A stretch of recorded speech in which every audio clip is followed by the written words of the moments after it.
이번 영상은 스마트 AI를 활용한 종합소득세 신고서 사용 방법 두 번째 영상으로 금융소득 탭부터 금융소득 세액 계산, 그리고 가산세 탭에 대해 알아보도록 하겠습니다.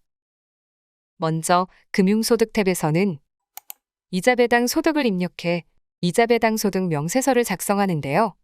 이자배당 소득 명세서는 개인별 금융소득이 연간 2천만 원을 초과하는 이자 배당이 있을 때 작성하며 2천만 원 이하인 경우에도 국내에서 원천 징수되지 않은 이자 배당이 있다면 작성해야 합니다. 금융소득 탭은 소득 내용을 직접 입력해서 작성하는데요. 소득구분 코드는 하단의 당부장 표시를 참고해 입력하며 이 중 12번은 원천 징수되지 않는 이자, 17번은 원천 징수되지 않는 비영업이자, 21번은 그로스업 배당, 22번은 그로스업 대상이 아닌 배당, 그리고 23번은 원천 징수되지 않는 배당입니다. 소득 구분 코드를 입력하면 소득 구분별로 일련 번호가 자동 부여되고 아래 상호와 사업자 등록번호를 입력하는데요. 이자소득 중 12번, 15번, 17번, 그리고 배당소득 중 23번, 26번 소득 구분 코드는 상호와 사업자 등록번호 없이 입력이 가능하지만 그 외 소득 구분에서는 필수 입력 사항이므로 누락되지 않도록 작성해 주시기 바랍니다. 그 다음 이자소득 금액과 원천 징수된 소득세까지 입력하는데요. 이때 소득 구분 코드 11번, 13번, 16번, 21번, 22번 원천 징수세액 소득세는 이자배당 소득 금액의 37%보다 크면 오류로 체크되고 소득세를 올바르게 입력하면 검증 시 금액 오류 없음으로 표시되어 전자신고 전 검토가 가능하며 배당소득 중 28번 출자배당의 경우 25%보다 크면 오류로 체크되고 29번 동업배당은 14%를 초과할 수 없습니다. 그리고 이자소득 중 소득 구분 코드 12번, 15번, 17번과 배당소득 중 23번, 26번은 원천 징수되지 않은 소득이므로 원천 징수세액 소득세를 입력할 수 없습니다. 다음으로 두 건의 그로스업 배당소득을 입력해 보겠습니다. 소득 구분 코드는 21번 그로스업 배당을 입력하고 상호와 사업자 등록번호, 배당액을 입력하며 그로스업 배당소득이 있을 때는 배당가산액 대상금액을 반드시 입력해야 합니다. 배당가산액 대상금액을 입력하기 위해 먼저 A금액을 산출해야 하는데요. A는 소득구분 코드를 기준으로 21번을 제외한 11번부터 17번, 그리고 22번부터 26번과 29번 소득금액의 합입니다. 계산된 A의 값이 2천만 원을 초과한다면 각각의 배당액을 배당가산액 대상금액에 그대로 입력하고 검증을 눌러 입력된 금액에 오류가 없는 것을 확인할 수 있습니다. 하지만 A의 값이 2천만 원 이하라면 2천만 원에서 A를 차감한 다음 이 값을 다시 21번의 합에서 차감하여 배당가산액 대상금액을 계산해야 하는데요. 먼저 2천만 원에서 A금액 500만 원을 차감한 1,500만 원을 21번의 합인 3천만 원에서 차감하면 배당가산액 대상금액은 1,500만 원으로 산출됩니다. 계산된 금액을 나누어 입력하고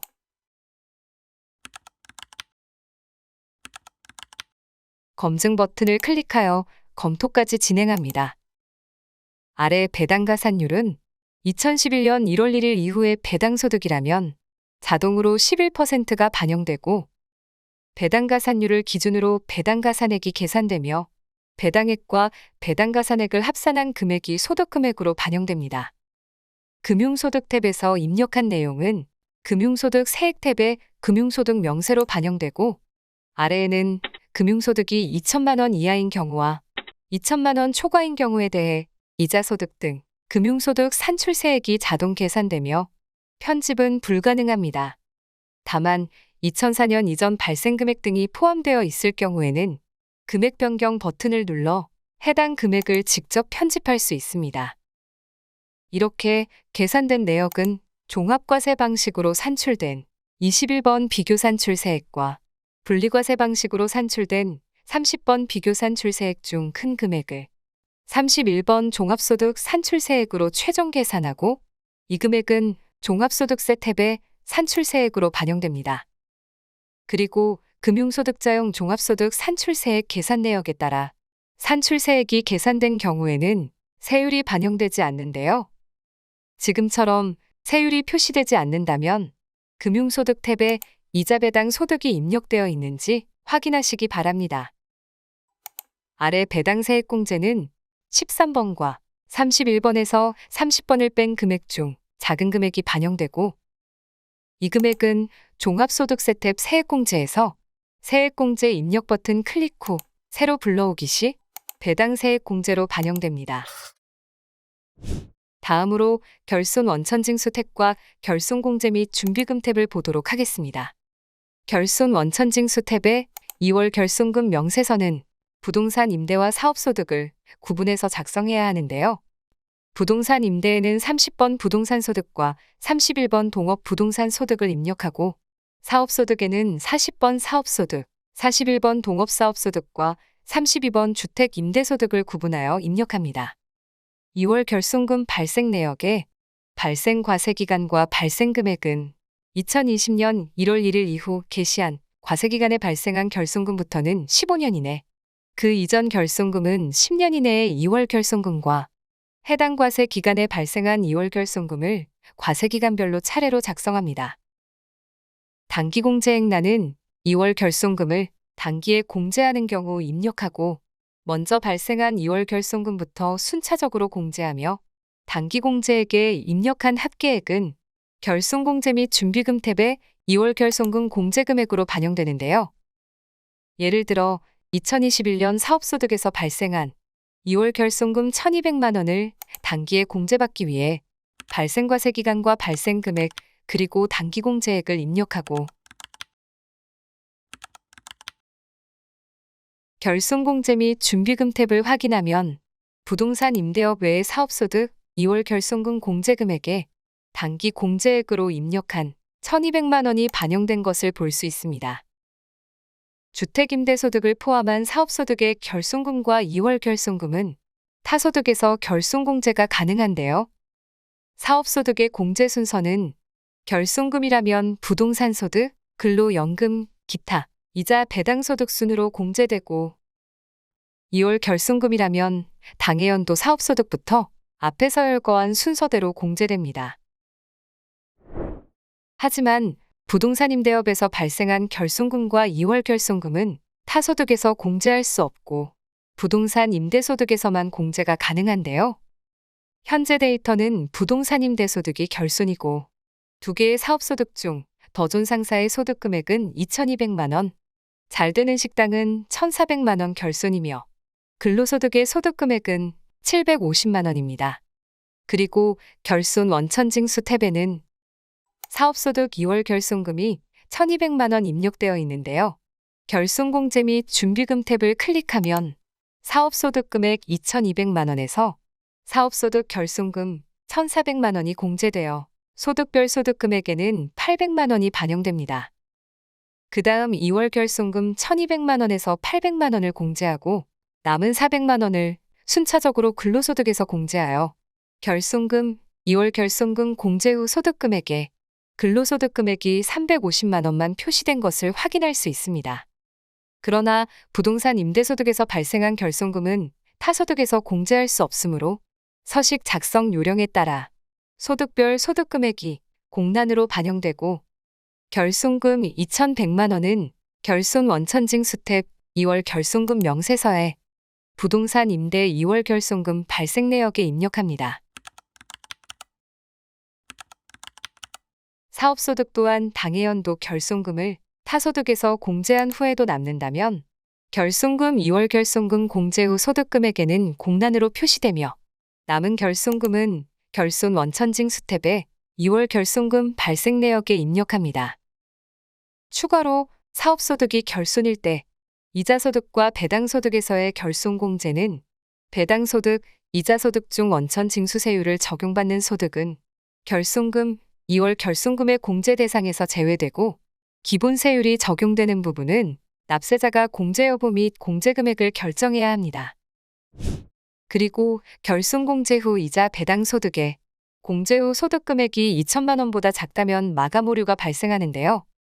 이때는 결손공제 및 준비금 탭에서 이자 배당소득의 결손금, 2월 결손금 공제 후 소득 금액이 2천만 원이 되도록 수정합니다.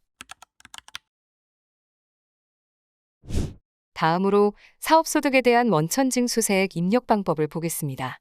소득금액 탭에서 사업소득을 입력했을 때 원천징수세액 소득세와 농특세를 입력할 수 없는데요.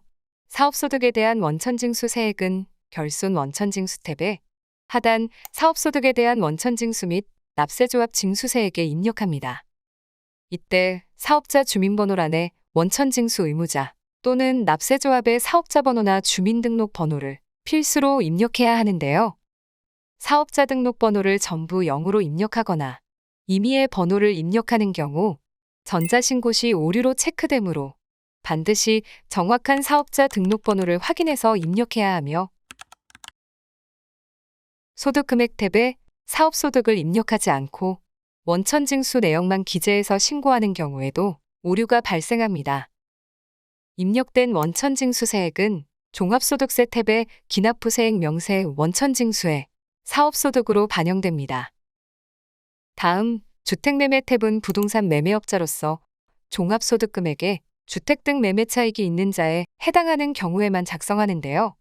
주택 등 매매 차익에 대한 산출세액의 계산 내역에서 총수익 금액과 필요경비 등을 직접 입력하고 장기보유 특별공제는 띄워지는 팝업창에 공제율을 참고해서 입력하면 공제금액이 자동 반영되며 소득공제는 250만 원 한도로 입력합니다.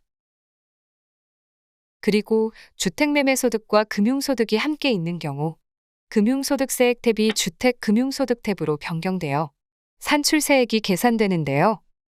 금융소득 탭에서 입력한 내역은 금융소득명세에 반영되고 주택 등 매매 차익이 있는 금융소득자용 종합소득 산출세액 계산 내역에 따라 산출세액이 계산된 경우 금융소득과 마찬가지로 종합소득세 탭에 세율이 표기되지 않는 점 참고해 주시기 바랍니다. 다음은 입력된 데이터를 기준으로 가산세 항목을 보도록 하겠습니다. 먼저 소득금액 탭을 확인하면 기장 의무가 복식부기인 사업소득에 대해 신고 유형이 기준율로 입력되어 있는데요. 기장 의무가 복식부기지만 지금처럼 추계 신고를 하는 경우에는 무신고로 간주되어 무신고 가산세가 부과되고 장부를 기장하지 않았기 때문에 장부의 기록, 보관 불성실 가산세에 해당하는 무기장 가산세도 적용됩니다. 그리고 부동산 소득 또한 기장 의무는 복식부기지만 간편장부로 신고하기 때문에 이 경우도 무신고 가산세에 해당하므로 가산세 탭에 무신고 가산세 기준금액 란을 클릭해 금액을 불러온 다음 적용할 수 있는데요. 이때 가산세액은 무신고 납부세액의 20%와 수익금액의 0.07% 중 큰 금액이 무신고 가산세로 확정됩니다. 그리고 무기장 가산세도 기준금액란을 클릭해 금액을 불러온 다음 적용하면 되고 무기장 가산세와 무신고 가산세에 모두 해당한다면 둘 중 더 큰 금액이 가산세로 적용됩니다. 그리고 가산세 탭에서 새로 불러오기를 하면 복식부기 의무자가 신고 유형을 기준율로 선택하여 신고하기 위해 작성한 추계소득금액 계산서에 주요경비 지출명세서 작성 금액이 증빙불비 미수취 금액으로 불러오고 추계소득 금액 계산서의 인건비 중 주요경비 지출명세서 작성 제외 금액에 입력된 금액은 보고불성실 지급명세서 미제출 불명으로 불러옵니다.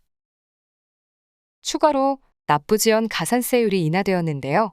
기존 0.025%에서 2022년 2월 15일부터는 0.022%로 적용됩니다. 그러므로 납부지연 가산세 계산 시 2022년 2월 14일까지는 0.025%로 2022년 2월 15일부터는 0.022%로 계산되고 프로그램에서는 미납일수 계산의 기간을 입력하면 기간별 가산세율이 적용되어 가산세가 자동 계산됩니다.